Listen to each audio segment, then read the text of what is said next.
అందరికీ నమస్కారం. ఈరోజు మనం చెప్పుకోబోయే కథ కోడలు తిట్టిన కుటుంబం ముగింపు భాగం. కథలోకి వెళ్ళబోయే ముందు మీరు కనుక మన ఛానల్ని ఫస్ట్ టైం చూస్తున్నట్లయితే తప్పకుండా మన ఛానల్ని లైక్ చేయండి, షేర్ చేయండి, సబ్స్క్రైబ్ చేయండి, బెల్ ఐకాన్ క్లిక్ చేసి ఆల్ అనే బటన్ని ప్రెస్ చేయడం మర్చిపోకండి. కథని ఎక్కడ స్కిప్ చేయకుండా వినండి. మరి కథలోకి వెళ్ళిపోదామా? మార్నింగ్ సెక్యూరిటీ వేరే, నైట్ సెక్యూరిటీ వేరే.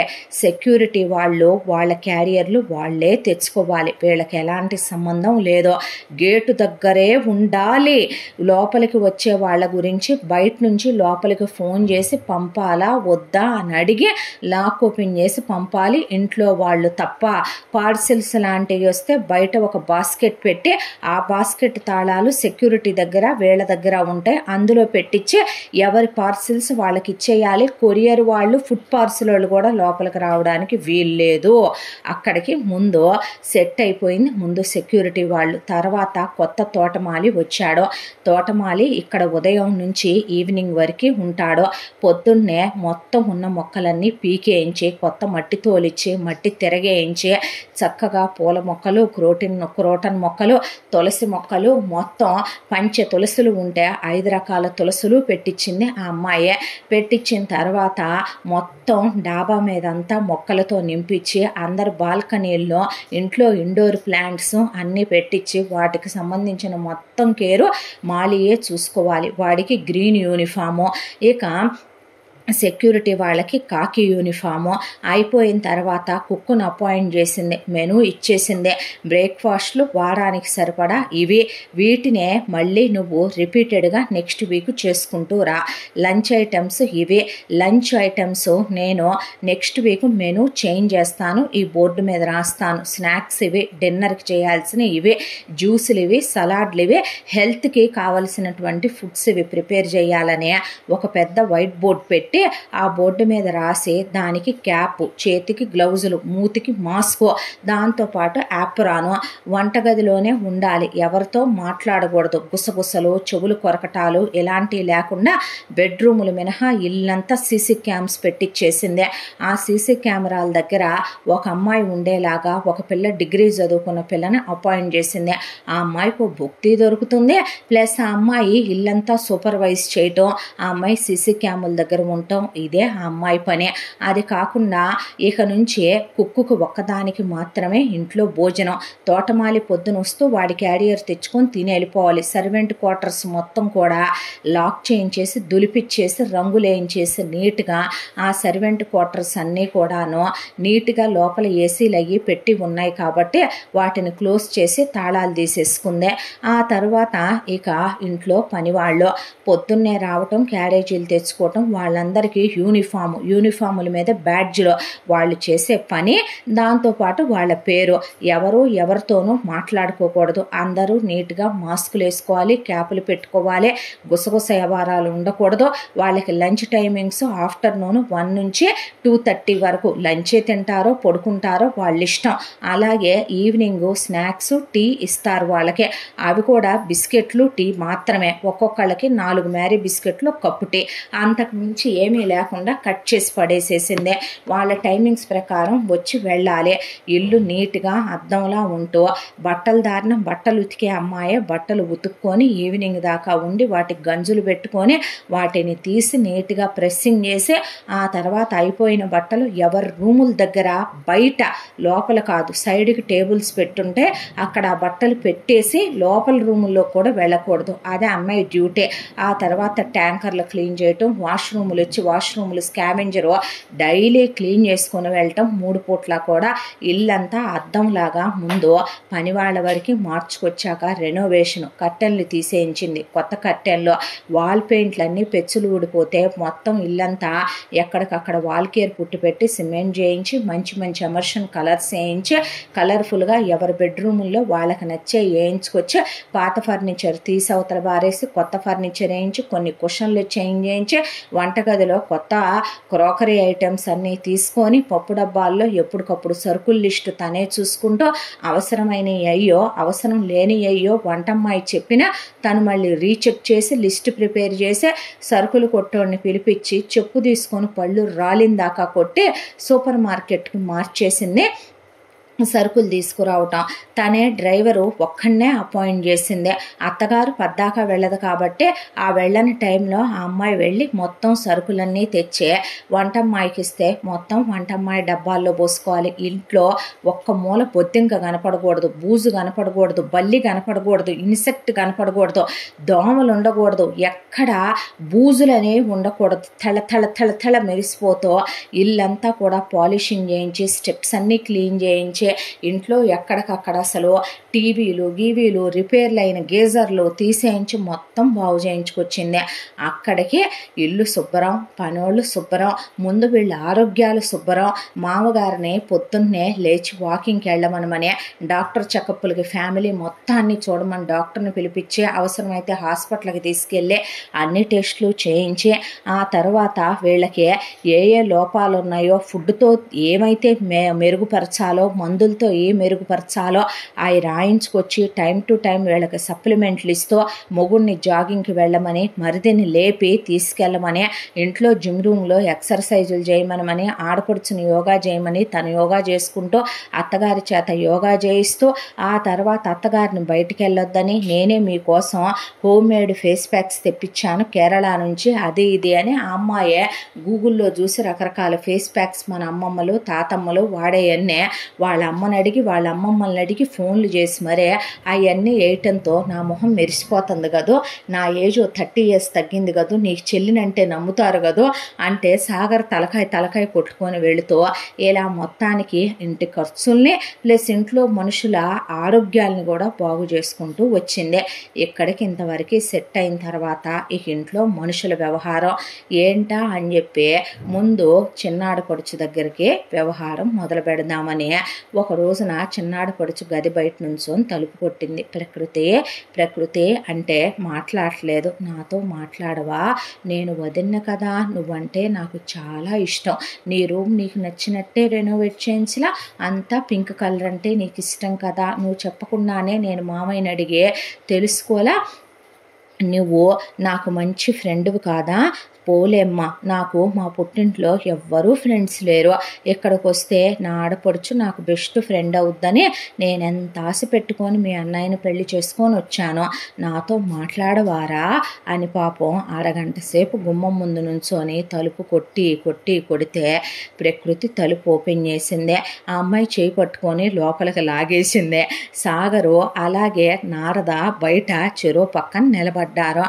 నిలబడేసరికి ఏమైందిరా, ఎందుకు అలా ఉంటున్నావో, ఏమ్మా ఎవరైనా నా బంగారు తల్లిని ఏమైనా అన్నారా, నా చిన్ని బంగారాన్ని ఏమైంది నాన్న, ఎందుకు అలా ఉంటున్నావమ్మా, ఎందుకు ఎవరితో మాట్లాడటం లేదు, నేను నిన్నేమనుకున్నానో తెలుసా, నాన్న చెప్పలేదు, నువ్వు మగపిల్లవేమో అనుకున్నానమ్మా, వాడి బొంద, వాడికి మమ్మల్ని పెంచటం చేత అయితే అమ్మతో కాపురం చేయటం తప్ప వాడికి ఏం చేత వదినా అనే పాటికి అమ్మ దీని నోరు చేపలు దాకంత ఉంటుంది, కోడలు దీన్ని మూగదనుకుందరా, అమ్మ చూసావా తండ్రిని ఎంత మాట అందో, నాన్న నోరుమోయ్ అన్నాడు సాగర్. అంతేరా, విలువ లేకుండా నేనే మెళ్ళ మీద ఎక్కించుకొని పెళ్ళాన్ని నడినెత్తినెక్కించుకొని పిల్లల్ని ఇలా తయారు చేసుకున్నాను నేను అని నారద అలా కూర్చుంటే, ఏమ్మా ఏమైందిరా, ఎందుకు సరిగ్గా భోంచేయట్లేదు, విటమిన్స్ అన్నీ పడిపోయినాయి అని చెప్తున్నారు డాక్టర్లు, బాడీలో ఇమ్యూనిటీ డౌన్ అవుతుంది అంటున్నారు,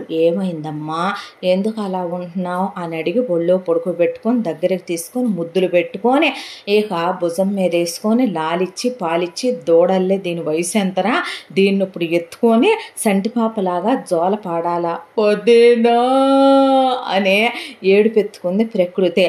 వాడున్నాడే పశువు, మమ్మల్ని కన్నా పశువు, వాడు నలుగురిని కన్నా పశువు, వాడు అమ్మని లాలిస్తాడు కానీ ఏ రోజు మమ్మల్ని లాలించలే, వాడికి అమ్ముంటే చాలు, వాడు ఎందుకు కన్నాడు వదిన పిల్లల్ని అనేపాటికి అవ్వా ఓఎంజీ నేనేం చేశాను, దీన్ని లాలించమంటే రోజు కాసేపు ఉయ్యాల తొట్లో వేసుకొని లాలిచ్చేవాడిని గారా నాన్న అనేపాటికి, ఏమ్మా ఏమైంది వదిన, ఐఎమ్ డీప్ బ్రేకప్ యూనో అనేపాటికి, అయితే ఏమైందిరా, నీలాంటి బంగారాన్ని కాదన్నందుకు వాడే కదా ఫూలు, ఏం జరిగిందమ్మా అసలు అని అమ్మాయి అడిగితే ఇంటర్ 2 years వదిన, BTech 4 years, 6 years deep love వదిన.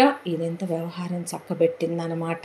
చూసావా పెద్దోడా, నువ్వు అన్నవనే లక్ష్యం ఉందా, నేను తండ్రిని అనే లక్ష్యం ఉందా, అసలు అది చెప్పిందేమో చూసావురా, లెక్క చేయట్ల పిల్లలు నన్ను. నాన్న అదేలే వింటున్నా అన్న తర్వాత ఏమైందమ్మా మరి, వాడు నేను డీప్గా లవ్ చేసుకున్నాం వదిన. ఆ తర్వాత బీటెక్ అయిపోయింది, ఎంటెక్ కూడా కలిసి చేద్దామని మన ముసలోడికి కూడా చెప్పా, ఎంటెక్ చేస్తానని. ముసలోడు అందది నన్నేనంటరా, ఇంక నయం మీ అమ్మ ఇలా చూస్తే ఊరుకోదు, నేను ముసలోడిని చేసుకున్నానని ఇప్పుడు అదే ఏడుస్తుంది. ఉషో డాడీ, మరీ మంది ఎంత అనకూడదు, చార్లీ చాప్లిన్ వింటున్నానా నువ్వు? ఆయన కడుపులో దుఃఖం ఎవరికి తెలుసురా, ప్రపంచాన్ని నవ్వి ప్రతి వికటకవి మనిషి మనసు వెనకాల ఎంత బాధ ఉంటుందో తెలుసా పెద్దోడా నీకు? నాన్న చి అరబక్ అన్నాడు సాగర్. అన్న తర్వాత ఏమ్మా ఏమైంది అంటే, వాడి అమ్మ బాబు బీటెక్లో మా కాన్విగేషన్కి వచ్చారు, ఈ పశువు రావాలిగా రాలా, నీ మొగుడిని రమ్మనమంటే ఆఫీస్లో ఆడిటింగ్ ఉందని వాడు రాలేదు. అడిగిందా పెద్దోడా, ఆ రోజు ఆడిటింగ్ నిజంగా ఉంది నాన్న, నాకు నీకుందంటే నాకు ఉండుంటుందిగా, అది నాకు చెప్పలేదుగమ్మా కాన్విగేషన్ అని, చెప్తే వెళ్ళుండేవాడిని. కానీ అంటే నువ్వు తండ్రివి తెలుసుకోవాలి, నేను అన్నని తెలుసుకోపోయినా పర్లేదు అలాగంటావా? మరి నీ కాన్విగేషన్కి కూడా నేను రాలేదుగా. డాడీ అక్క నేను నిన్నెప్పుడు అలాంటి విషయాల్లో పట్టించుకున్నావంటావు, అంతేనా? అంతేలే, చిన్నప్పటి నుంచి మెమ్మ నేను పెద్దగా మిమ్మల్ని ఎప్పుడు ఏ విషయంలో కంపెల్ చేయలేదుగా అమ్మ. అయినా చూసావా ఫ్రెండ్లీ పేరెంట్స్ అని పిల్లలు అర్థం చేసుకోవట్లే పెద్దోడా.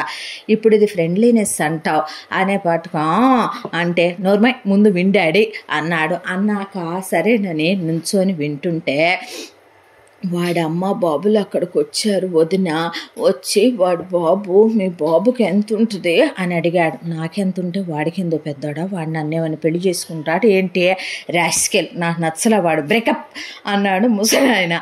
అనేపాటికి డాడీ దాన్ని చెప్పనివ్వు, అదే వింటున్నా నేను ఈ మధ్య వింటున్నానమ్మా, వింటూ నేర్చుకున్న పెద్దడా అనేపాటికి ఇక వాళ్ళ నాన్న అంటే మా డాడీ సెటిల్డే, మాకు ఇంట్లో మా తాతయ్య వాళ్ళు సంపాదించింది కాక మా డాడీ బాగానే వెనకేసాడు, మాకు బాగానే ఉందని చెప్పాను వదిన.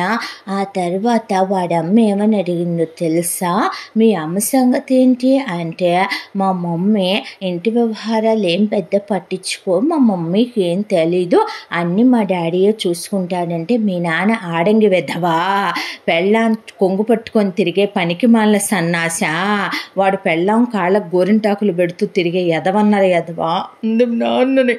అదేవత్తరా నన్నంటానికి, అదేమన్నా నా గర్ల్ ఫ్రెండా లేకపోతే అదేమన్నా నా లవరా, నన్ననే రైట్ మీ అమ్మకు తప్ప నేను ఎవరికి ఇవ్వలేదు పెద్దోడా. డాడీ అన్నాక అమ్మనేముందో తెలుసా, నీ అమ్మ ఇల్లు పట్టకుండా తిరిగే పోరం బోకలదనమాట, పనికి మాలిందనమాట, అలాంటి దాని పెంపకంలో పెరిగా అంటే మీరెలా ఏడుస్తున్నారు, నీ అక్క సంగతి ఏంటి అందే. మా అక్కకు పెళ్లి చేశాము, పెళ్ళైన దగ్గర నుంచి సైలెంట్గా ఉంటుంది, మా బావ డిసైడ్ చేస్తాడంటే అంత ఘనంగా పెంచాడనమాట, పనికి మాలిన ఎదవా నీ బాబు అనేసిన తర్వాత అన్నయ్యనేమో గవర్నమెంట్ ఉద్యోగం అంటే ఉంది, డబ్బు పిచ్చెక్కి కొట్టుకుంటున్నాడు అనమాట వాడు. అనేసి చిన్నోన్నేమో తాగుపోతేదవా అది ఇది అనేసి పాటికి ఏడుపు వచ్చింది వదిన. ఎంతకి నీ వాటాకి ఎంత ఇస్తారు అని అడిగింది. ఎందుకు ఇవ్వాలి అని అడిగాను. ఎందుకు ఇవ్వటం అంటే, నువ్వేమైనా భూలోక రంభవా, ఓ లవ్ మ్యారేజ్ అంటే ఊరికినే చేసుకుంటాడు అనుకుంటున్నావా, ఎన్నిసార్లు కాలు జారా, మా వాడు ఒక్కడితోనే జారావా, ఎంతమందితో జారావే నువ్వు అనేపాటికి ఒళ్ళు మండిపోయింది వదిన. మొత్తం ఆస్తి నా పేరు మీద రాయించుకొని ముసలోడిని మోసం చేసి సంతకాలు పెట్టించుకొని వస్తే కొడుక్కిచ్చి చేస్తానందే. వీడు ఎంత పిచ్చోడైనా కన్న తండ్రి కదా వదిన, అలా చేయలేను నేను. చూసావురా, నా బిడ్డలో నా రక్తం ప్రవహిస్తుంది పెద్దోడా, తప్పుడు పని చేయలేకపోయింది అది. నానా అంటే నిజంరా, అది ప్రేమతోనే కంది మిమ్మల్ని, నేనే అర్థం చేసుకోద్దాను ఒకసారి. నాన్న చిచ్చే అరవకో అన్న తర్వాత ఒళ్ళు మండిపోయింది వదిన. దాన్ని చంపలి పొట్ట పొట్ట పొట్ట పొట్ట వాయించిస్తా కాలేజీలో అందరి ముందు.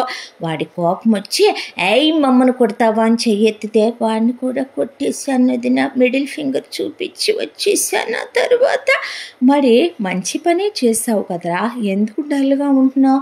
నీ తెలీదా వదిన, అలాంటి వాడిని ప్రేమించడం నా మొదటి తప్పు, నా ఇంట్లో వాళ్ళని మాటలు అనిపించడం రెండో తప్పు.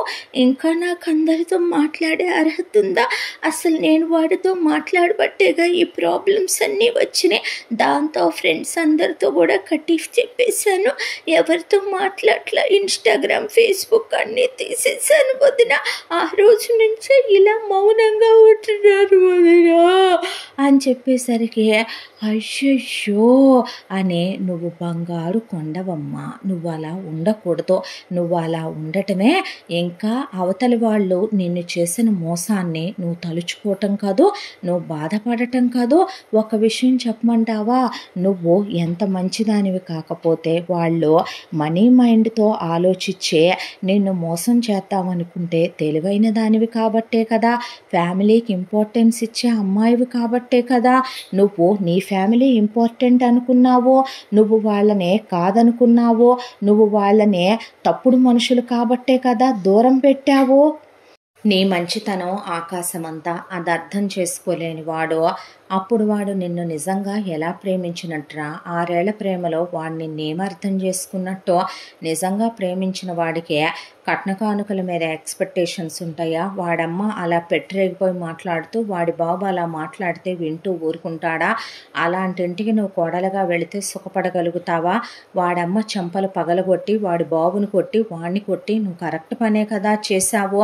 నువ్వెందుకు బ్రేకప్ ఫేజ్లో ఉండాలి? నువ్వెందుకు విటమిన్స్ పడైపోయేంత ఎవరితో మాట్లాడకుండా, తిండి తినకుండా, నీళ్లు పోసుకోకుండా పిచ్చిదానిలా తయారై తప్పు చేసినట్టు నువ్వు ఇన్స్టాగ్రామ్లు ఫేస్బుక్లు వాడనంత మాత్రాన no one is perfect here రా. ఇక్కడ ప్రతి అమ్మాయి జీవితంలోకి ఒక్కడే మగాడు ఎప్పుడూ రాడు.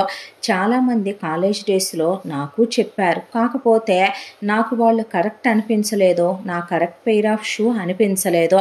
అలా అనుకుంటే మీ అన్నయ్యకి లేవా బ్రేకప్లు? వాటితోనే ఆయన ఆగిపోతే ఆయన జీవితంలోకి నేను వచ్చి ఉండేదాన్న. లైఫ్ ఎప్పుడు ఎక్కడా ఆగిపోకూడదు. మనకంటూ సరిపోయే వాళ్ళని దేవుడు జీవితంలో ఒక్కొక్క సందర్భంలో పంపిస్తాడు. నీకేం తక్కువమ్మా, నీ కోసం ఒక మంచోడు గొప్పోడు ఎక్కడో పుట్టే ఉంటాడు. నేను సంబంధం చూసి చేస్తాను. నువ్విక నుంచి ఇలా ఉండొద్దు. నువ్వు ఇదివరకటి ప్రకృతిలాగా, ప్రకృతి ఎప్పుడు పచ్చగా ఉండాలి, 10 మందికి చల్లదానాన్ని ఇవ్వాలి. ఆ ప్రకృతికి కోపం వస్తే ఏమవుద్దో చెప్పావు కదా, చూపించావు కదా. నీలాంటి దాన్ని పోగొట్టుకున్న వాడు బాగుపడతాడా? వాడి అమ్మ బతుకు రేపు కుక్క కన్నా హీనమవదా? నీలాంటి మంచి వాళ్ళని పోగొట్టుకున్న వాళ్ళ బ్రతుకులు ఏమవుతాయి అంటావు చెప్పు. అవి నువ్వెప్పుడూ తలుచుకొని బాధపడకూడదు. మా బుజ్జి తల్లివి కాదు, మా బంగారు కొండవు కాదు అని చెప్పిన తర్వాత ఆ అమ్మాయి చాలాసేపు ఏడ్చాక చెప్పుకోవటానికి సరదాగా అనిపించిన నిజానికి 6 ఏళ్ల ప్రేమలో ఒక మగాడు ఆ అమ్మాయిని అర్థం చేసుకుంది ఎంత అంటే, గవర్నమెంట్ ఉద్యోగస్తుడి కూతురు, దీన్ని పటాయిస్తే డబ్బులు బాగా వస్తాయి, మా అమ్మ నాన్న ఎక్స్పెక్టేషన్లకి తగినట్టుగా ఇది తింగర్ది, దీన్ని తిక్కర ఫ్యామిలీ కాబట్టి మా కాళ్ళ కింద వీళ్ళు పడుంటారు అన్నంత. అలాంటి విధవల్ని చెప్పుతో కొట్టడమే కరెక్టేమో. నిజం చెప్పాలంటే అమాయకుల్లో కూడా దేవుడు ఒక్కో సందర్భంలో తెలివితేటలు కలిగిస్తాడని ఇలాంటి పిల్లల్ని చూసే చెప్తారేమో బహుశా. ఆ తర్వాత ప్రకృతి నార్మల్ మనిషి అవటం, ఇందిర బయటికి తీసుకెళ్ళటం, సినిమాలకి తిప్పటం, ఆ తర్వాత పార్లర్కి తీసుకెళ్ళి మేకోవర్ చేయించటం, డాక్టర్ దగ్గరికి తీసుకెళ్ళటం, మంచి మల్టీవిటమిన్స్ వాడటం. ఆ తర్వాత 1 ఇయర్కి ప్రకృతి పూర్తిగా కోలుకుంది. ఆ తర్వాత పెళ్ళికి ఒప్పించిన తర్వాత తనే ఒక సంబంధాన్ని వెతికింది. అబ్బాయి పేరు పురుషోత్తం. అబ్బాయి సాఫ్ట్వేర్ ఉద్యోగం చేస్తున్నాడు, ఎంటెక్ చేశాడు, చాలా మంచి పిల్లాడు. ప్రకృతి ఎంత మెతకో, ప్రకృతి కాళ్ళు కూడా ఒత్తి గుండెల్లో పెట్టుకొని నెత్తిని పెట్టుకొని చూసుకునేంత మంచోడు. పెళ్లి చూపులకి రమ్మందే. ప్రకృతిని ఎదురుగానే కూర్చోబెట్టి జరిగిన విషయం చెప్పింది. దాందే ఉంది సిస్టర్, కొందరు జీవితంలోకి మగాళ్ళలా వస్తారు, కొందరు ఆడవాళ్ళలా వస్తారు. వచ్చి మనని నిలువున వంచన చేసి మోసం చేసి వెళుతూ ఉంటారు. పెద్దోడా ఇలా చెప్పొచ్చా? మరి నేనెందుకు పెద్దలుడు గురించి ఇంత ఎంక్వైరీ తీయలేదు అనేసరికి నీ జీవితంలో కూడా జరిగినట్టుందిగా బ్రదర్. అవును సిస్టర్ అని వాళ్ళిద్దరూ మాట్లాడుకున్నారు. ఓకే అనుకున్నారు. ఆ అబ్బాయి కట్న కానుకలు వద్దన్న గ్రాండ్గా వెళ్ళి పెట్టాల్సిన బంగారం, నగలు, ఆస్తిపాస్తులు పెట్టి ఆ అమ్మాయిని పురుషోత్తంకి ఇచ్చి పెళ్లి చేశారు. చక్కగా కాపురానికి వెళ్ళింది. దేవతలు లాంటి అత్తామామలు కోడల్ని కడుపులో పెట్టుకొని చూసుకుంటారు. పురుషోత్తం వాళ్ళిద్దరు కొడుకులే. వాళ్ళ అన్నయ్య అబ్రాడ్లో ఉంటాడు, పురుషోత్తం ఎక్కడుంటాడు, వాళ్ళ అమ్మ నాన్న వేరే ఊళ్ళో ఉంటారు. వాళ్ళ నాన్నగారిది గవర్నమెంట్ ఉద్యోగం, సంస్కారం ఉన్నటువంటి ఫ్యామిలీ వాళ్ళదే. వాళ్ళ అత్తగారు కల్లా కపటం లేని మనిషి. మనకు తగిపోయిన కుటుంబాల్లోకే మన ఆడపిల్లల్ని ఇచ్చుకోవాలని ప్రూవ్ చేసింది ఇందిర. దాంతో ప్రకృతి లైఫ్ చాలా హ్యాపీగా ఉంది. అక్కడికి వెళ్ళాక పెళ్ళాం ఖాళీగా ఉండనందని ఎటు పురుషోత్తమది గవర్నమెంట్ ఉద్యోగం కాదు, మామగారు గవర్నమెంట్ ఉద్యోగమే కావాలో అంటున్నాడని ఆ అబ్బాయి రాస్తూ ప్రకృతి చేత కూడా రాయించాడు గవర్నమెంట్ ఉద్యోగం. ఇద్దరికి పోస్టింగులు వచ్చినాయి. పురుషోత్తం వాళ్ళ నాన్నే కాస్త అమౌంట్ పెట్టి ఇద్దరికి ఆయన మంచి పోస్టింగులు వేయించాడు. ఒకటే ఆఫీసు, చక్కగా వెళుతున్నారు వస్తున్నారు గవర్నమెంట్ ఉద్యోగస్తులు. పురుషోత్తంకి ఆయన ఇల్లు కొని పెట్టాడు. చక్కగా ఉంది ప్రకృతి జీవితం. అంతకన్నా ఏం కావాలి? ఇక ఆ తర్వాత ఆ అమ్మాయి ఇంతవరకు పరిచిన తర్వాత మొగుడు సాధించావురా మొత్తానికి అన్నాడు ఇందిరని. లేదు సాగర్, ఏం సాధించాను? ఇల్లు బాగు చేయగలిగాను, ఒక ఆడపిల్ల జీవితాన్ని గట్టెక్కించగలిగాను. అసలు పెద్దొదిన విషయం ఏంటో, ప్రకృతి పెళ్ళికి వచ్చినప్పుడు కూడా పెద్దొదిన మొహంలో కళాకాంతులు లేవో, విషయం ఏంటో వ్యవహారం ఏంటో కనుక్కోవాలనే పండక్కి రమ్మనమని మామగారితో ఫోన్ చేయించి పెద్దాడపడుచుని పిలిపించింది. పెద్దాడపడుచు మొగుడిని ఆ అమ్మాయి క్లుప్తంగా పరిశీలించింది. వాడు పైన తింటే ఆ అమ్మాయి కింద తినటం, వాడు కాళ్ళకు ఆ అమ్మాయి షూస్ వేసి లేసి కట్టడం, వాడి కాళ్ళకు సాక్సులు తొడగటం, వాడు ఆ అమ్మాయిని కళ్ళతోనే సైగలు చేయటం, వాడు కూర్చుంటే ఆ అమ్మాయి నుంచొని ఉండటం, వాడి కాళ్ళు ఒత్తటం, ఇవన్నీ గమనిస్తూనే ఉంది ఆ అమ్మాయి. ఆ తర్వాత మేము ఒక వారం ఉంచుకొని మా ఆడపడుచుని పంపిస్తాంలే, నువ్వు వెళ్ళి బ్రదర్ అంది సుధాకర్ని. అదేంటి అన్నాడు. అవును, నీది గవర్నమెంట్ ఉద్యోగం కదా, జాబ్కి వెళ్ళవా? మరే మా ఇంట్లో కొన్ని పూజలు ఉన్నాయి ఆడవాళ్ళు చేయాల్సినవి, అందుకే ఉంచుకుందాం అనుకుంటున్నావు. నువ్వు చేస్తావా ఏంటి? తనకు బదులు ఇట్స్ ఎ జోక్ అని నవ్వింది ఇందిర. దాంతో సర్లే పూర్తి చేసుకొని త్వరగా రా అని వెళ్ళాడు. వెళ్ళాక భూమిని గదిలోకి తీసుకెళ్ళింది ఇందిర. బయట యాజ్ యూజువల్ నారద, సాగర్ కూర్చున్నారు. కూర్చున్న తర్వాత మహతి ఏం చేస్తున్నారు ఇక్కడ అని అడిగితే, చిన్నమ్మాయి పరిస్థితి ఇలా జరిగిందే, దాంతో కోడలు ఇలా పెళ్లి చేసి పంపించింది కదా. ఓ రియల్లీ జరిగిందా? బ్రేకప్ అయితే ఏమైంది? దరిద్రం వదిలిపోయింది. మంచోడిని చూసింది అంటున్నావు కదా, ఇట్స్ వెరీ గుడ్ డెసిషన్. చేసుకుంది కదా, హ్యాపీగానే ఉంది కదా. ఓకే బాయ్ నాదా, నాకు ఫేస్ ప్యాక్ టైం అయింది అని వెళ్ళిపోయింది. తలకాయ కొట్టుకున్నాడు నారద. ఆ తర్వాత వదిన ఎందుకు అలా ఉంటున్నావు? ఒంట్లో బాగోట్లేదా? ఏం జరిగింది వదిన? నాకు కూడా చెప్పకూడదా అనేపాటికి ఎన్ని సంవత్సరాల నుంచి గూడు కట్టుకున్న దుఃఖమో ఆ అమ్మాయి ఏడ్చిన ఏడుపుకి ఇల్లు కప్పు ఎగిరిపోయి ఉలిక్కి పడింది మహతి కూడాను. ఆ తర్వాత ఇంట్లో ఎక్కడ వాళ్ళు అక్కడ నిలబడిపోయారు. పేగులు తెగిపోయేలాగా తలకాయ కొట్టుకొని జుట్టంతా పీకేసుకొని ఆ అమ్మాయి గుండెలు బద్దలైపోయేలా ఏడ్చే, నీకు ఏమని చెప్పను, ఎలా చెప్పాలి? ఈ ఇంట్లో నన్ను ఆ మాట అడిగే తండ్రి లేడు, తల్లి లేదు, తోడపుట్టిన వాళ్ళు లేరు, నేను అసలు బతికున్నాను అనుకుంటున్నావా ఇందు అని ఆ అమ్మాయి నువ్వు ఆడపిల్లవి కదా చూడనే బట్టలు తీసి మొత్తం చూపిస్తే ఒళ్ళంతా వాతలు దెబ్బలు, మనిషి అసలు ఏమీ లేదు, ఎముకల మీద బట్టలు కప్పున్నాయి అంతే. భూమికే బట్టలు వేసుకొని కూర్చున్న తర్వాత చూసావా నేను అనుభవించే నరకం, వాడు రోజు తాగొచ్చి సెక్స్లో నరకం చూపిస్తాడు. పిల్లలు లేకుండా వాడేమీ వాడడు, నేనేమీ వాడకూడదు. వాడమ్మ ఎంత నరరూప రాక్షసి అంటే నా చేత ఇంటి పని వంట పని, వాడక్క వాడి చెల్లి కొట్టడం, చుట్టాలు బంధువుల ముందు అవమానపరచడం, వాడికి ఎంతమంది ఆడవాళ్లతో ఎఫ్ఐఆర్లు ఉన్నాయో తెలుసా, నన్ను హింసలు పెట్టడం, నరకం చూపించటం. నాకు ఇప్పటికే 18 అబార్షన్లు వాడమ్మే వితౌట్ డాక్టర్ 10 చేసి తీసేసింది. 8 సీరియస్ అయినాయి అని డాక్టర్ దగ్గరికి తీసుకెళ్లారు. నేను పిల్లల్ని కనకూడదు, వాడు నాకెంత నరకం చూపిస్తాడో తెలుసా, ఎందుకింత హింస పెట్టి ఎందుకింత క్షోభ పెట్టడం అంటే వాడికి నా మీద నెలకే మోజు తీరిపోయింది. అలా అని వాడి దృష్టిలో నేను ఒక కామాన్ని తీర్చే ఒక బొమ్మనే. వాడికి నాతో కామం సరిపోదు, వాడికి రోజుకి 4-5 అమ్మాయిలు కావాలి. వాడమ్మ, వాడక్క, వాడి చెల్లి, వాడి నాన్న, ఆ ఇంట్లో ఒకళ్ళు కాదు పెట్టే నరకాలు. ఇవన్నీ నాన్నకెందుకు చెప్పలేదని నువ్వు అనొచ్చు. మా నాన్న మనిషి జన్మెత్తిన మూర్ఖుడు, పశువు. ఏ కూతురుకైనా మంచి చెడు తండ్రే ఆలోచిస్తాడు. My dad is my hero, dad's princess అని చెప్పుకుంటారు పిల్లలు. అలాంటిదే నన్ను భారం అనుకున్నాడు, దింపేసుకోవాలనుకున్నాడు. గవర్నమెంట్ ఉద్యోగం ఉంటే చాలనుకున్నాడు. వాడికిచ్చి చేసి పంపించేశాడు. నా బ్రతుకు చివరికి ఇలా చేసేశారు. నేను గట్టిగా మాట్లాడలేనిందో, నాకు భయం. మనుషులు ఏదైనా అంటే భయపడిపోతాను. చిన్నప్పటి నుంచి అలా పెంచాడు. నేను ఎలా పెరుగుతున్నాను ఏంటనేది కూడా పట్టించుకునే టైం మా నాన్నకి లేదు. మా అమ్మ పిచ్చి మాలోకం. నా చెల్లెల గురించి తమ్ముడు గురించి చెప్పేదే ఉంది. సాగర్ గురించి వాడు ఎన్నని చూసుకుంటాడో. నేను ఎవరిని తప్పు పట్టలేను. పెళ్లి చేసి పంపించిన తర్వాత మొగుడిని వదిలేసి వస్తే ఏమంటారో అనే భయం, ఎలా బ్రతకాలో అనే భయం, దాంతోనే నా బ్రతుకిలా అయిపోయింది అనేసరికి ఆ అమ్మాయికి దుఃఖం ఆగలేదు. దాంతో నువ్వు ఇక్కడే ఉండు వదిన అని బయటకు వచ్చేసరికి మామ పొగిలి ఏడుస్తూ అలా కూర్చుండిపోయాడు కింద. సాగర్కి కళ్ళల్లో నీళ్ళు ఆగలేదు. వాణ్ణి అనేపాటికి లాగి చెంప మీద సాగర్ని ఒక్కటేసింది ఇందో. అక్కంటే ఏంటో తెలుసా, తల్లి తర్వాత తల్లి లాంటిదే. కష్టం సుఖం తమ్ముడిగా నువ్వు కూడా తెలుసుకోలేదంటే ఈ దెబ్బ మామగారికి పడాలి తండ్రిగా. పెద్దవారిని వయసులో ఏం అనలేకపోతున్నానో. అత్తయ్యకి ప్రపంచ జ్ఞానం లోక జ్ఞానం తెలియదు మామగారు, మీకేమైందే అనేసింది ఆ అమ్మాయి. తండ్రిగా నేను ఓడిపోయానమ్మా అన్న తర్వాత ఇప్పుడు ఏం చేయాలరా అన్నాడు సాగర్.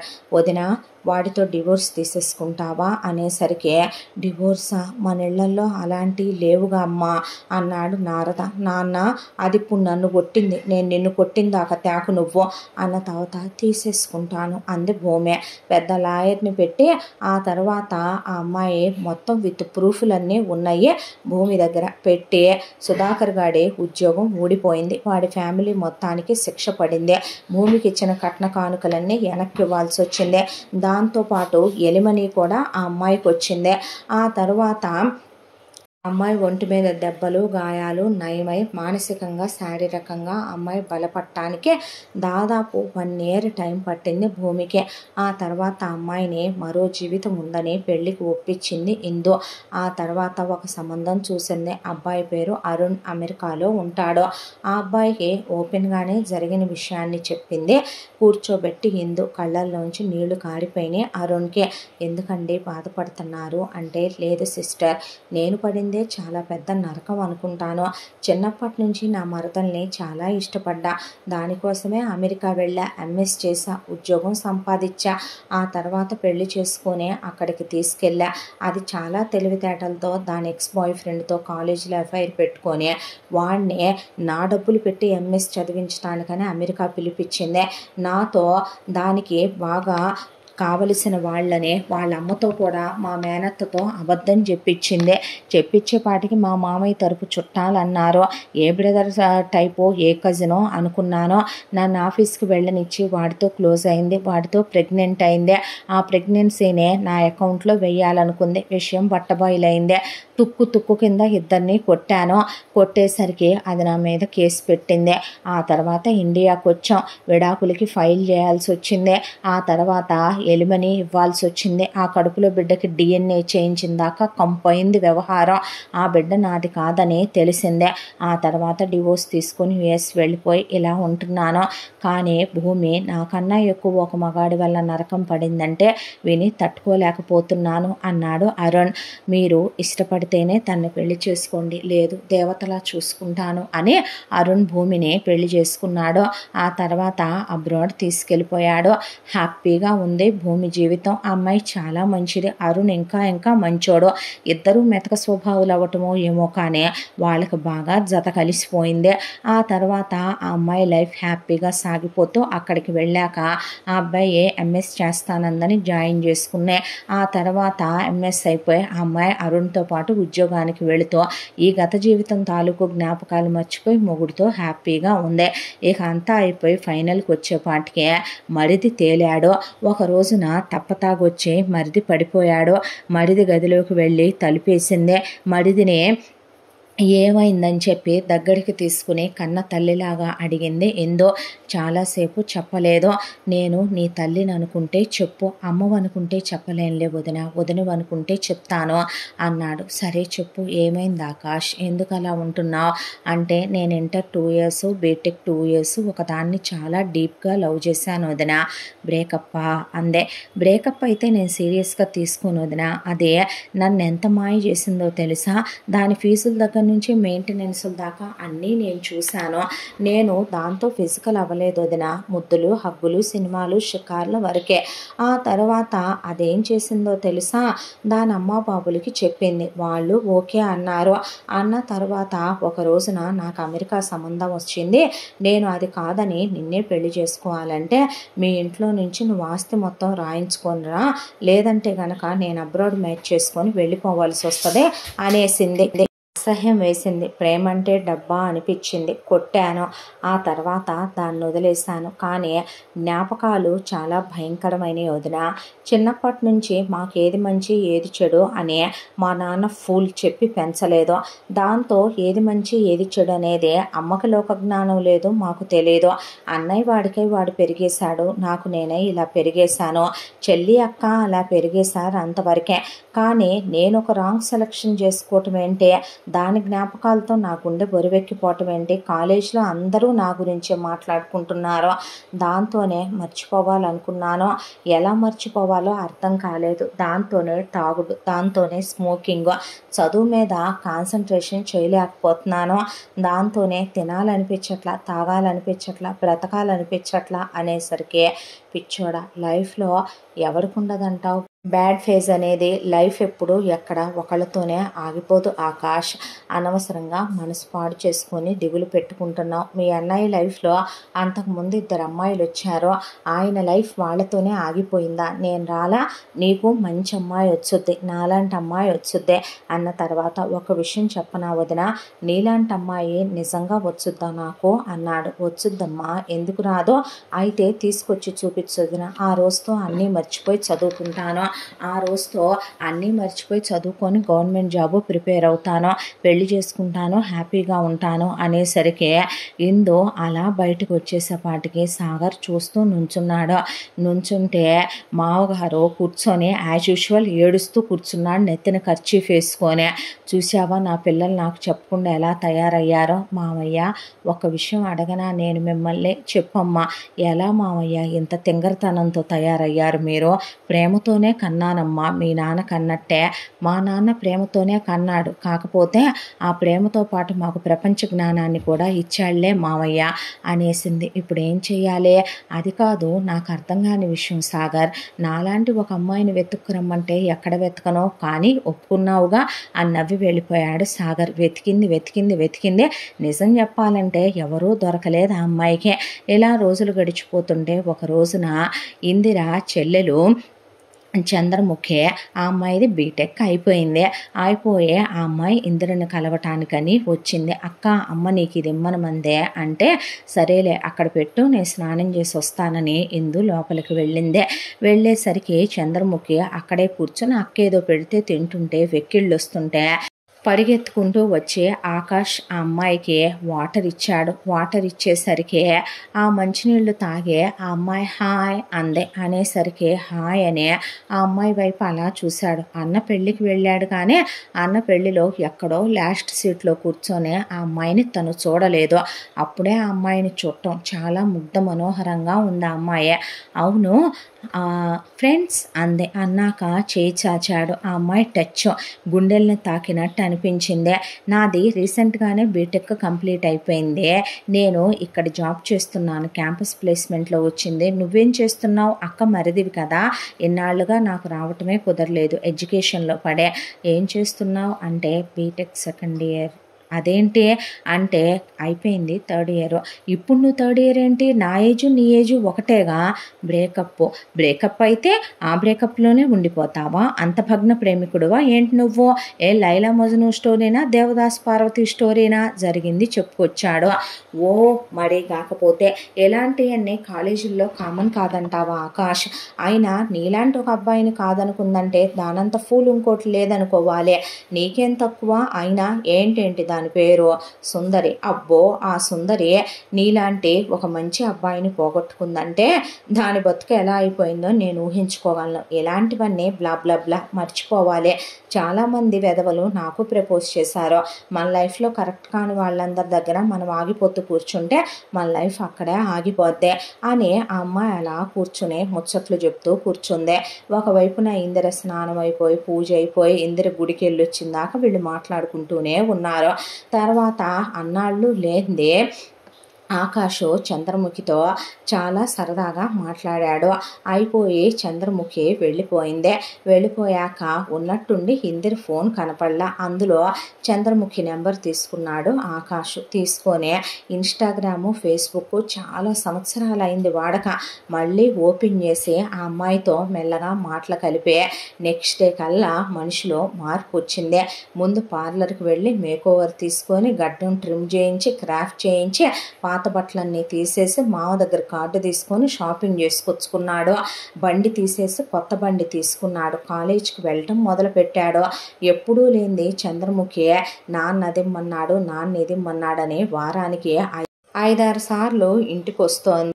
ఇది ఒక ఎత్తైతే మరొక వైపున పద్దాక ఇక వాళ్ళింటికి వెళుతున్నాడు. ఇటు నుంచి ఆకాష్. ఒకరోజు ఫోన్ చేసింది ఇందిర ఇంటికి. పరబ్రహ్మం నీ మరిదొచ్చాడమ్మా, నీ మరిదితో మాట్లాడుతున్నాను అని. వాగ్దేవి టిఫిన్ పెట్టానని బాగుందన్నాడని. అబ్బాయి ఇటు స్నేహితుల్ని కలవాలని వచ్చాడంటే అటు స్నేహితులున్నారా ఎవరా అని అన్న తర్వాత ఒక రోజున చెల్లెలు ఇక్కడికి వచ్చింది. వచ్చేసరికి మరిది చెల్లెలు ఫోనుల్లో మాట్లాడుకోవటం, మెసేజ్లు చేసుకోవటం, రాత్రులు నిద్రపోకపోవటం, ఇద్దరూ కలిసి బయటికి వెళ్ళి రావటం, బయట కూడా 4-5 సార్లు చూసే వచ్చింది ఇందిర. దాంతో ఇలా తయారయ్యారు సాగర్ వీళ్ళు. అంటే ఎక్కడన్నా ఉందని ఊరంతా ఎతికావు కానీ నీతో పాటే కలిసి పుట్టిందని నీ చెల్లెలు ఉందని అనుకోలేకపోయావేంటే అనేపాటికి చూసావా వాళ్ళు నాకు చెప్తున్నారేమో అని చెల్లెలు ఇంటికి వచ్చేసరికి చెల్లెలు చెవి మేలేసి ఏంటి మీ ఇద్దరి మధ్య అని అడిగితే ఏం లేదు ఫ్రెండ్షిప్పే అన్న తర్వాత సరే అయితే నాన్నని సంబంధాలు చూడమంటానులే. అక్క ఏంటక్క నువ్వు వదినా అనేసరికి మరి నిజం చెప్పాలి. ఇష్టం ఎలాంటి ఇష్టం? వదిన పెళ్లి చేసుకునే ఇష్టమే. నా గురించి నీకు తెలీదా? మరి ఇద్దరు ఐ లవ్ యూ టూ చచ్చా చెప్పుకోలేదు అంటే చెప్పుకోకుండానే అంత దూరం వెళ్ళి అంత డెప్త్గా లవ్ చేసుకుంటున్నారా? అయితే కానీ మరి గవర్నమెంట్ ఉద్యోగం లేదే మామ ఊరుకోడుగా అనేసరికి సైకోగాడు వదిన. ఆల్రెడీ థర్డ్ ఇయర్ కంప్లీట్ అయిపోయింది కదా, ఫైనల్ ఇయర్లోనేగా ఉన్నాను, అవ్వగానే రాస్తానులే అని చెప్పి అవ్వంగానే రాశాడు. రాసేసరికి ఆకాష్ తెలివితేటలకి మంచి పోస్టింగ్ వచ్చింది. ఈలోపు ఖాళీగా ఉండకుండా చంద్రముఖి కూడా తను ట్రై చేసింది. ఆ అమ్మాయికి కూడా జాబ్ వచ్చింది. వచ్చేసరికి నారద దగ్గర విషయం పెడితే మీ నాన్నని వెళ్ళి నేను అడుగుతానమ్మా అంటే పొద్దు మావయ్య ఎవరు ప్రేమిస్తున్నారో వాళ్ళే అడగాలి, మీరు అడిగితే నాన్న ఒప్పుకోడు. ఎందుకు ఒప్పుకోడు, వెళ్తాను అని చెప్పి వెళ్ళి బావగారు అన్నాడు పరబ్రహ్మ. మా చిన్నోడు అలాగే మీ చిన్నపిల్ల ప్రేమించుకుంటున్నారు, అది మీరు నేను ఎలా చెప్తాం? ప్రేమించే అబ్బాయి వచ్చి చెప్పాలి. వాళ్ళిద్దరూ ప్రేమించుకుంటున్నాం చేస్తామనే ధైర్యంగా మనకి చెప్పలేని వాళ్ళు జీవితాంతం మిగతా విషయాల్లో ధైర్యంగా నిర్ణయాలు ఎలా తీసుకోగలుగుతారో అంటే నాకు తెలుసు, తెలిసినంత మాత్రాన తెలుసని పిల్లల ముందు బయటపడిపోతామా? వాళ్ళు మనకి చెప్పాలి, మన ఒప్పించాలి, మన ఇష్ట ప్రకారం పెళ్లి చేసుకోవాలి. మామయ్య, మా నాన్నని మీరు వదిలేయండి, నేను తన ప్రాణం కన్నా ఎక్కువగా ప్రేమిస్తున్నాను, గవర్నమెంట్ ఉద్యోగం తెచ్చుకున్నాను, పెళ్లి చేసుకుంటాను, ఇచ్చి చేస్తారా అని అడిగాడు ఆకాష్. ఎందుకు ఇవ్వనయ్యా అన్న తర్వాత తండ్రిని తీసేశారు రెక్కలో నుంచే అని అమెరికా నుంచి పెద్ద కూతుర్ని అల్లుడిని పిలిపించాడు. చిన్న కూతురు, అల్లుడు, చుట్టాలు, బంధువులు, వియ్యాల వాళ్ళు అందరూ వచ్చి చాలా గ్రాండ్గా చంద్రముఖికి ఆకాష్కి పెళ్ళి అయిపోయింది. పెళ్ళి అయిపోయిన తర్వాత అలా సత్యనారాయణ వ్రతం రిసెప్షను అయిపోయి హనీమూన్కి వెళ్ళి వచ్చేంత వరకు కూడా ఇక్కడే ఉండమనే వియ్యాల వాళ్ళందరినీ ఊరంతా తిప్పి చూపించుకుంటూ వచ్చి పెద్ద ఇల్లు, ఎన్నాళ్ళకి నా ఇల్లు కళకళలాడిపోతుందో అని సంతోషపడిపోయి సంబరపడిపోయాడు నారద. ఈలోపు మహతి కళ్ళు తిరిగి పడిపోయింది. ఏమైంది కళ్ళు తిరిగి పడిపోయిందని హడావిడిగా హాస్పిటల్కి తీసుకెళ్తే డాక్టర్ బయటకు వచ్చి, మేడం హస్బెండ్ ఎవరు సార్ అంటే, నేనేనమ్మా, ఏమైనా జరగకూడదు జరిగిందా అంటే, అలాంటిదేమీ లేదు, హ్యాపీ న్యూస్, గుడ్ న్యూసే. ఏంటా good news? Madam pregnant sir అనేపాటికి వాట్ అనే నారద కూర్చుండిపోయేపాటికి కూతుళ్ళు, అల్లుళ్ళు, కొడుకులు, కోడళ్ళు అలా కూర్చొని నారద వైపు చూస్తూ ఉంటే, నాన్న అని కొడుకులంటే ఆగండ్రా అన్నాక, మతి ఏమైందిరా నీకు అనేపాటికి, ఏమో నాదా ఫెయిల్ అయిందంటున్నారు ఆపరేషన్, ప్రెగ్నెంట్ అంటున్నాను, నేను ఉంచుకుంటాను బేబీనే. అయ్యో ఉంచుకోరా, నీ ఇష్టాన్ని నేను కాదంటానా అనేపాటికే ఇక చేసేదేమీ లేక పెద్దమ్మాయినే అల్లుడు కంగ్రాచులేషన్స్ మావయ్య అని చెప్పి వెళ్ళి అక్కడి నుంచి సప్లిమెంట్లు పంపించమనే, అక్కడి నుంచి బొమ్మలు పంపించమనే, అక్కడి నుంచి అయ్యి పంపించమనే, చిన్న కూతురు చిన్నల్లుడిని వచ్చి చూసి వెళ్ళమనే, ఆ తర్వాత ఇంట్లోనే చిన్న కొడుకు కోళ్ళు, పెద్ద కొడుకు కోళ్ళు ఉండేది, వాళ్ళను చూసుకోమనే, ఆ తర్వాత భార్యకి కాళ్ళు ఎత్తుకోవటం, భార్యకి జ్యూసులు తాగించడం, పక్కనే ఉండే అప్పుడు సీమంతాలు చేయించడం, కన్నీళ్లు పెట్టుకోవటం, బేబీ షవర్లు, జెండర్ రివ్యూలు, ఫోటోషూట్లు, అబ్బబ్బబ్బబ్బబ్బబ్బ అదే కొడుకులు అలా అంటుంటే వియ్యాల వాళ్ళు, చూసావా బావగారికి ఉన్న అదృష్టం ఎవరికి ఉంటుంది అనేపాటికి, ఇప్పుడు మీరు ట్రై చేయబాకండి అన్నారు అల్లుళ్ళు, అలాగే ఇంటికి వచ్చిన కోడళ్ళు అనేపాటికి నవ్వేసి వాళ్ళు. ఆ తర్వాత మహతికి పెయిన్లు వస్తుంటే అందరూ వచ్చే హాస్పిటల్ దగ్గర ఉన్నారు. నారద కాలుగాలిన పిల్లిలాగా అటు ఇటు తిరుగుతుంటే, మా అప్పుడు కూడా నాన్న అలాగే ఉండుంటాడు కదవే అని సాగర్ అంటే, నీకు అర్థం కావట్లేదా అన్న అనేసరికి లోపల లేబర్ రూమ్లోకి వస్తానని వెళ్ళి మహతికి మ్యూజిక్ వినిపించి ధైర్యం చెప్పి డెలివరీ అయ్యాక కన్నీళ్లతో బేబీని అలా భార్య గుండెలకి హత్తుకోగానే తనెత్తుకొని ఫాదర్ టచ్ ఇచ్చి బయటికి తీసుకొచ్చి, తమ్ముడు రా బుజ్జి తమ్ముడు పుట్టాడురా మీకు అనేపాటికి వాళ్ళందరూ ఎత్తుకొని, బేబీ చాలా హెల్తీగా ఉంది అని డాక్టర్ చెప్పాక ఇంకప్పుడు చాలే అని ఆపరేషన్ చేయించుకున్నాక మా ఇద్దరు ప్రేమగా గుర్తుగా పుట్టాడు కాబట్టి ప్రేమ్ అని పెడదామంది మా మతి పేరు అని, ప్రేమ్ అని పెట్టుకొని వాడినింట్లో అందరూ ఎత్తుకుంటూ అందరూ పెంచుతూ ఉంటే, ఇప్పుడు వీడికి మళ్ళీ పెళ్ళాన్నెత్తకాలా నేను అంది ఇందిర. అనేలోపు భూమి పెద్దగా వాంతి చేసుకునేపాటికి మళ్ళీ ఎవరది అన్నాడు నారద. నేను కాదు నాదా అంది మతి. అన్న తర్వాత నేనులే నానా అనేసరికి భూమి ప్రెగ్నెంట్ అయ్యింది. ట్విన్స్ పుట్టారు ఆ అమ్మాయికి. ఓ పాప బాబు, పిల్లని మాకు ఇచ్చేవే, చిన్నప్పటి నుంచి నా చిన్న కొడుక్కి పెళ్ళాం పుట్టిందని ప్రేమ్ గాడితో పాటు దీని పేరు ప్రేమ అని పెడతా, ఇద్దరిని ఇక్కడే పెట్టి పెంచుతా, మళ్ళీ నేను వెతకలేనమ్మా అల్లుళ్ళని కోడళ్ళని, నా పెద్ద కోడలు అలిసిపోతుంది అన్న తర్వాత ఇందిర ప్రెగ్నెంట్ అయింది. ఫస్ట్ బాబు, తర్వాత పాప, తర్వాత ప్రకృతికి పాప బాబు, తర్వాత చంద్రముఖికి పాప బాబు. ఇలా అందరి ప్రేమల మధ్య సంతోషాల మధ్య ఆ కోడలు దిద్దిన కుటుంబం ఆనందాల మధ్య అలా సాగిపోతూ ఉండగా ఈలోపు వేదాంశుది డాక్టర్ చేయాలన్న పరబ్రహ్మం కోరిక నెరవేరిందే. అబ్రాడ్ వెళ్ళి ఎండి చేసి వచ్చాడు. ఆ తర్వాత తనతో పాటు డాక్టర్ చదువుకునే ఒక అమ్మాయి, మన ఇండియనే, చాలా సాఫ్ట్ నేచరు, చాలా మెతగ్గా ఉండే అమ్మాయి, కొంచెం తెలివైన అమ్మాయిని చూసి ప్రేమించానని వాళ్ళ నాన్నకి చెప్తే పరబ్రహ్మ వాళ్ళ గురించి మంచి చెడు మొత్తం ఆరా తీసి వేదాంశుకి ఇచ్చి ఆ అమ్మాయిని పెళ్లి చేసి హాస్పిటల్ పెట్టించాడు. ఇలా వేదాంశు కూడా తర్వాత 2 పిల్లలు పుట్టారు. నారద మాత్రం హ్యాపీగా చక్కగా బుజ్జి కొడుకుతో, ఆ తర్వాత చిన్ని మనవరాలతో, మిగతా మనవళ్ళు మనవరాళ్లతో కలిసి మహతిని వేసుకొని అలా పిక్నిక్లకి వెళ్ళి రావటం, హ్యాపీగా లైఫ్ ఎంజాయ్ చేయటం. ఈలోపు రిటైర్ అయిపోయారు ఒకళ్ళ తర్వాత ఒకళ్ళు, వియ్యంకుళ్ళు వియ్యపురాళ్ళు. వీళ్ళందరూ కలిసి ట్రిప్పులకి వెళ్ళి రావటం, సెకండ్ హనీమూన్కి వెళ్ళి రావటం. బుజ్జి మరిదినే ఒకవైపున ఇద్దరు ఉన్నారు కాబట్టి చంద్రముఖి ఇందిరా కలిసే పిల్లల్ని వాళ్ళ పిల్లలతో పాటు పెంచటం, స్కూల్కి వెళ్ళి రావటం. ఇప్పుడు వీడిని తమ్ముడని చెప్పాలా కొడుకని చెప్పాలా అని సాగర్, మరొక వైపున ఆకాష్ నవ్వుకుంటుంటే ఎవరని చెప్తే ఏమైందే, ఈ వయసులో కూడా వాళ్ళలా కనటం గొప్ప విషయం, మనకి వాళ్ళని అలా గిఫ్ట్గా ఇవ్వటం ఇంకా పెద్ద గొప్ప విషయం కదా అని పక్కా నవ్వేశారు. కూతుళ్ళు, అల్లుళ్ళు, కోడళ్ళు, కొడుకులు. ఎంతైనా మామయ్య స్టామినా మనకుందా బావా, నిజమే ముసలోడు గట్టోడు పైకి కనపడ్డు కానీ అనుకున్నారు కొడుకులు. ఇలా వీళ్ళందరి సంతోషాల మధ్య ఈ కథ కంచికి చేరింది. ఆ పెద్ద కోడలే రాకపోతే ఆ కుటుంబం నిజంగా కోడలు దిద్దిన కుటుంబం అయ్యుండేది కాదు. ఇంటిని నిలబెట్టే వాళ్ళు ఎవరో ఒకళ్ళు ఉండాలి, అప్పుడే ఆ ఇల్లు 10 కాలాల పాటు పచ్చగా ఉంటుంది. ఇంతటితో ఈ కథ సమాప్తం. మళ్ళీ మరొక మంచి కథతో కలుసుకుందాం. తప్పకుండా మన ఛానల్ని లైక్ చేయండి, షేర్ చేయండి, సబ్స్క్రైబ్ చేయండి, బెల్ ఐకాన్ క్లిక్ చేసి ఆల్ అనే బటన్ని ప్రెస్ చేయడం మర్చిపోకండి. ఇంత మంచి కథను మనకు అందించిన కథా రచయిత్రి జి యామిని శ్రీనివాస్ గారు. ఇలాంటి మంచి కథలెన్నో మీరు వినాలనుకుంటే తప్పకుండా మన ఛానల్ని సబ్స్క్రైబ్ చేసుకోవటం మర్చిపోకండి. మీరు సబ్స్క్రైబ్ చేసుకుంటే నేను అప్లోడ్ చేసే కథలన్నీ నోటిఫికేషన్ రూపంలో మీ దాకా రావటానికి ఆ సబ్స్క్రిప్షన్ మీకు హెల్ప్ అవుతుంది. మరో మంచి కథతో తప్పకుండా మీ ముందుకు వస్తాను. మన ఛానల్ని ఫాలో అవుతూ ఉండండి. Thank you so much.